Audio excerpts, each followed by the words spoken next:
एक बड़ा दरिद्र था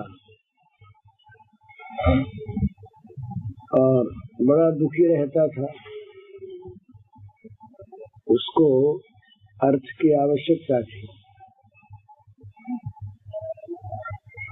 व्यापारी था, पहले अच्छी स्थिति थी, कुछ खराब हो गई बीच में। तो एक कोई महात्मा उनके पास आया करते थे पहले से। तो महात्मा ने एक दिन कृपा करके कहा कि भाई देखो,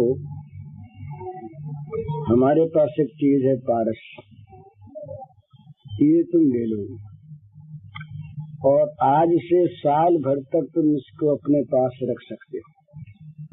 साल भर में जितना जो कुछ तुमसे बनाया जा सके सोना बना लो, तुम धनी हो जाओगे। तो ये साल भर पूरा होती, जिस दिन पूरा होगा उस दिन के बाद ये कभी रह सकेगा तुम्हारे पास। उसने कहा महाराज साल भर तो बहुत है, हमें तो बड़ी आवश्यकता, आज ये बनाएंगे, दे जाओ आप। अब वो जब दे गए तब सोचने लगे कि अभी साल भर है ना, इसके पहले कुछ रुपयों का जुगाड़ करके लोहा इकट्ठा करें और फिर एक साथ बना लेंगे।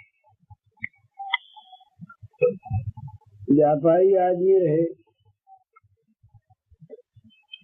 पता लगाया भाव का, तो कहा भाई इस समय तो जरा तेज है, कुछ दिनों बाद मंदा होने वाला है। तो सोचा जब मंदा होगा तब लेंगे, अभी तो साल भर में पड़ा है। काल तो मानता नहीं, दिन बीतते ही हैं, दिन बीतते गए, बोले अभी मंदा होता है, अभी मंदा होता है, अब होने वाला है, कर लेंगे, अभी क्या है। और वो तो एक दिन में क्या कितना कर लेंगे, जब इकट्ठा हो जाएगा तो एक ही दिन में साथ ही कर लेंगे। इकट्ठा करने के लिए पहले अब जगह जगह आदमी भेजे जाने लगे। साल भर पूरा हो गया। तो महात्मा जी आए, कहा भाई लाओ, तुम तो धनी हो गए हो। बोला धनी कहा कि हमारा अभी तो लोहा इकट्ठा नहीं किया। लोहा तो इकट्ठा नहीं किया, पर बोले अभी तो साल भर है ना। बोले साल भर भी क्या, साल भर पूरा हो गया है। बोले पूरा हो गया साल भर, हम तो भावी साल में रह गए ठीक करने में, भावी और लोहा इकट्ठे नहीं किया। बोले इकट्ठा नहीं किया तो तुम्हारी मर्जी भाई, ये तो रहेगा नहीं, हमारे हाथ की चीज है। इसी प्रकार से ये दृष्टांत दिया है एक महात्मा ने। इसी प्रकार से हमारे मानव देह के 90 तुले दिन है। श्वास 90 तुले, श्वास पर जीवन है। ये श्वास पूरे होने पर ये शरीर रहेगा। हम देखते हैं रोज हमारे सामने, हमारे घर के, हमारे पड़ोस अड़ोस के, हमारे गांव के, बाहर के आदमी सब मरे जा रहे हैं। अच्छे थे, मर गए, बीमार हो गए। तो काल मानता नहीं, मानव जीवन के श्वास परिमित हैं, निश्चित हैं, और ये अमूल्य जीवन है। नरतन पाय विषय मन देहि, पलट सुधा के विष सुखे सठ विषले। ताहि कबहु भल कहहि न कोई, गुंजा गहई परस मणि खोई।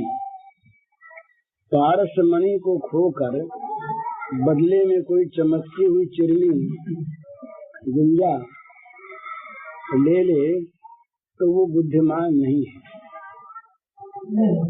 और जो ऐसे ही खो दे जीवन को, वो तो महामूर्ख है ही।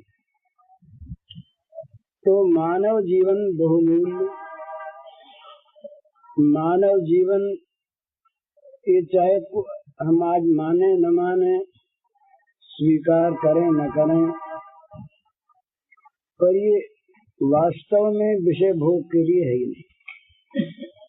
संसार के पदार्थ तो यहाँ पर केवल जीवन संचालन के लिए हैं।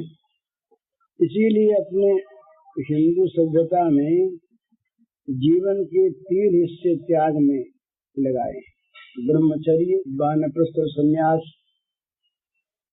बीच का 1/4 हिस्सा